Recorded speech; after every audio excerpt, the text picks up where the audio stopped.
ನಮಸ್ತೆ, ಕಿಚನ್ ಸಂಗೀತ ಚಾನಲ್ಗೆ ಸ್ವಾಗತ. ನಾನಿವತ್ತು ಶಿರಸಿಯ ಒಂದು ಫೇಮಸ್ ರೆಸಿಪಿ ಅಂತಲೇ ಹೇಳ್ಬೋದು. ಅದೇನೆಂದರೆ ಕರಕಲಿ, ಕೆಸುವಿನ ಸೊಪ್ಪಿನ ಕರಕಲಿ ರೆಸಿಪಿಯೊಂದಿಗೆ ಬಂದಿದ್ದೇನೆ. ಇದಕ್ಕೆ ಏನೇನು ಇಂಗ್ರೀಡಿಯೆಂಟ್ಸ್ ಬೇಕು ಅನ್ನೋದನ್ನು ಹೇಳ್ತೀನಿ.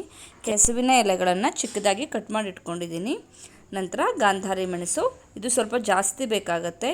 ಈಗ ಮಳೆಗಾಲದಲ್ಲಿ ಖಾರ ಸ್ವಲ್ಪ ಕಡಿಮೆ ಇರೋದ್ರಿಂದ ಈ ಮೆಣಸು ಜಾಸ್ತಿನೇ ತೊಗೋಬೇಕು. ಒಂದು 20-25 ಮೆಣಸನ್ನು ತೊಗೊಂಡಿದ್ದೀನಿ. ಆಮ್ಚೂರ್ ಪೌಡ್ರು ಅಥವಾ ವಾಟೆ ಪುಡಿ, ಅಥವಾ ನಿಮಗೆ ಇದು ಲಭ್ಯವಿಲ್ಲ ಅಂದರೆ ನೀವು ಹುಣಸೆ ಹಣ್ಣನ್ನು ಕೂಡ ಹಾಕ್ಬೋದು. ಬೆಳ್ಳುಳ್ಳಿ, ನಾನಿಲ್ಲಿ ಒಂದು ಫುಲ್ ಬೆಳ್ಳುಳ್ಳಿಯನ್ನು ತೊಗೊಂಡಿದ್ದೀನಿ. ಮಜ್ಜಿಗೆ ಮೆಣಸು ಅಥವಾ ಇಂಗು ಮೆಣಸು ಅಂತ ಹೇಳ್ತೀವಲ್ಲ, ಇದು ಆಪ್ಷನಲ್ಲು. ಇದು ಹಾಕಿದರೆ ರುಚಿ ಚೆನ್ನಾಗಿರುತ್ತೆ. ಸೊ ಇದು ಒಂದು 4-5 ಇದು ಒಗ್ಗರಣೆಗೆ ಯೂಸ್ ಮಾಡ್ಕೊಳ್ಳೋವಂಥದ್ದು. ಉಪ್ಪು ರುಚಿಗೆ ತಕ್ಕಷ್ಟು, ಸಾಸಿವೆ ಒಗ್ಗರಣೆಗೆ, ಅಜ್ವೈನ್ ಅಥವಾ ಓಂಕಾಳು ಇದೂ ಒಗ್ಗರಣೆಗೆ. ಸೊ ಇವಾಗ ಹೆಂಗೆ ಮಾಡೋದು ಅಂತ ನೋಡೋಣ ಬನ್ನಿ. ಕೆಸುವಿನ ಸೊಪ್ಪನ್ನು ವಾಶ್ ಮಾಡಿ ಕಟ್ ಮಾಡೋದ್ರಿಂದ ಕೈ ತುರಿಕೆ ಬರೋ ಸಾಧ್ಯತೆ ಇರುತ್ತೆ. ಸೊ ಇದನ್ನು ನೀಟಾಗಿ ಕಟ್ ಮಾಡಿಕೊಂಡು ಆಮೇಲೆ ವಾಶ್ ಮಾಡಬೇಕು. ಇದೊಂದು ಸ್ಮಾಲ್ ಟಿಪ್ಸು. ಆಮೇಲೆ ಇದನ್ನು ನಾನು ಕುಕ್ಕರ್ಗೆ ಹಾಕ್ತಾಯಿದ್ದೀನಿ. ಕೆಸುವಿನ ಎಲೆಗಳನ್ನು ಕಟ್ ಮಾಡಿ ಇಟ್ಕೊಂಡಿದ್ದನ್ನು ಹಾಕ್ತಾಯಿದ್ದೀನಿ. ಅದಕ್ಕೆ ರುಚಿಗೆ ತಕ್ಕಷ್ಟು ಉಪ್ಪು, ಆಮೇಲೆ ಹುಳಿ, ವಾಟೆ ಪುಡಿ ಅಥವಾ ಹುಣಸೆಹಣ್ಣು ಹಾಕ್ತಾಯಿದ್ದೀನಿ.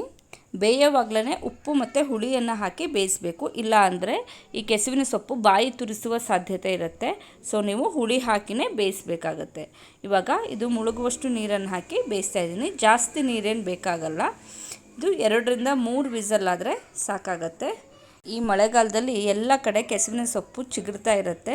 ಈ ಎಳೆ ಕೆಸುವಿನ ಸೊಪ್ಪಿಂದ ಈ ಕರಕಲಿ ಮಾಡಿದ್ರೆ ರುಚಿ ಹೆಚ್ಚು. ಮತ್ತು ಮಳೆಗಾಲದಲ್ಲಿ ಈ ಕರಕಲಿ ತುಂಬ ಟೇಸ್ಟ್ ಇರುತ್ತೆ. ಮತ್ತು ಇದು ಸ್ವಲ್ಪ ಹೀಟ್ ಪ್ರಕೃತಿ ಇರೋದ್ರಿಂದ ಇದು ನಮ್ಮ ದೇಹವನ್ನು ಬೆಚ್ಚಗಿಡುತ್ತೆ. ಸೊ ಮಲೆನಾಡುಗಳಲ್ಲಿ ಯಾವ ಅಡುಗೆ ಮಾಡಿದ್ರೂ ಅದು ಆರೋಗ್ಯಕರವಾಗಿರುತ್ತೆ. ಮತ್ತು ಯಾವ್ಯಾವ ಸೀಸನ್ಗೆ ಏನೇನು ಅಡುಗೆ ಬೇಕು, ಯಾವುದು ಆರೋಗ್ಯಕ್ಕೆ ಬೆಸ್ಟು, ಅದೇ ರೀತಿ ಅಡುಗೆಯನ್ನು ಮಾಡ್ತಾರೆ. ಇವಾಗ ಕೆಸುವಿನ ಸೊಪ್ಪು ತುಂಬ ಚೆನ್ನಾಗಿ ಬೆಂದಿದೆ ನೋಡಿ, ಕರಗಿದೆ ತುಂಬ ಚೆನ್ನಾಗಿ. ಇದನ್ನು ನಾನು ಚೆನ್ನಾಗಿ ಸ್ಮ್ಯಾಶ್ ಮಾಡ್ಕೊತಾ ಇದ್ದೀನಿ. ಇದನ್ನು ದಪ್ಪ ತಳದ ಪಾತ್ರೆಗೆ ಹಾಕ್ತಾಯಿದ್ದೀನಿ. ಈಗ ಒಂದು 2 ಸ್ಪೂನ್ನಷ್ಟು ನಾನು ಬೆಂದಿರೋ ಕೆಸುವಿನ ಎಲೆಯನ್ನು ತಗೊಳ್ತಾ ಇದ್ದೀನಿ. ಅದಕ್ಕೆ ಒಂದು 4 ಎಸಳಿನಷ್ಟು ಬೆಳ್ಳುಳ್ಳಿ, ಆಮೇಲೆ ಎಲ್ಲ ಗಾಂಧಾರಿ ಮೆಣಸನ್ನು ಹಾಕಿ ಚೆನ್ನಾಗಿ ಪೇಸ್ಟ್ ಮಾಡ್ಕೊಳ್ಳೋಣ. ಈ ಥರ ಏನಕ್ಕೆ ಮಾಡ್ಕೋಬೇಕು ಅಂದರೆ, ಗಾಂಧಾರಿ ಮೆಣಸನ್ನು ಹಾಗೇ ಜಜ್ಜಿ ಹಾಕೋದ್ರಿಂದ ಬಾಯಿಗೆ ಸಿಗುತ್ತೆ ಮತ್ತು ಖಾರವನ್ನು ಬಿಟ್ಕೊಳ್ಳಲ್ಲ. ಸೊ ಈ ಥರ ಮಿಕ್ಸಿ ಮಾಡಿ ಹಾಕೋದ್ರಿಂದ ಖಾರ ಚೆನ್ನಾಗಿ ಬಿಟ್ಕೊಳ್ಳುತ್ತೆ ಮತ್ತು ಗಾಂಧಾರಿ ಮೆಣಸು ಏನಿದೆ ಅದು ಬಾಯಿಗೆ ಸಿಗಲ್ಲ. ಈಗ ಪೇಸ್ಟ್ ಮಾಡಿದ್ದನ್ನು ನಾನು ಕರಕಲಿ ಏನಿದೆ ಅದಕ್ಕೆ ಹಾಕಿ ಚೆನ್ನಾಗಿ ಕುದಿಸ್ತಾ ಇದ್ದೀನಿ. ಒಂದು 10 ನಿಮಿಷಗಳ ಕಾಲ ಚೆನ್ನಾಗಿ ಕುದಿ ಬರಬೇಕಿದು. ಬೇಯಿಸೋವಾಗ ಸ್ವಲ್ಪ ನೀರು ಜಾಸ್ತಿ ಇದೆ ಅನಿಸಿದ್ರೆ ನೀರು ತೆಕ್ಕೊಳ್ಳಿ. ನೀರು ಸ್ವಲ್ಪ ಆರೋವರೆಗೂ ಚೆನ್ನಾಗಿ ಕುದಿಸಿ. ಇವಾಗ ಒಗ್ಗರಣೆಯನ್ನು ಹಾಕ್ಕೊಳ್ಳೋಣ. ಒಗ್ಗರಣೆಗೆ ಈಗ ಒಗ್ಗರಣೆ ಸೌಟನ್ನು ಇಟ್ಟು ಸ್ವಿಚ್ ಆನ್ ಮಾಡ್ತಾಯಿದ್ದೀನಿ. ಈಗ ಕೊಬ್ಬರಿ ಎಣ್ಣೆಯನ್ನು ಹಾಕ್ತಾಯಿದ್ದೀನಿ. ಒಂದು 2-3 ಸ್ಪೂನ್ನಷ್ಟು ಕೊಬ್ಬರಿ ಎಣ್ಣೆಯನ್ನು ಇಲ್ಲಿ ನಾನು ಹಾಕ್ತಾಯಿದ್ದೀನಿ.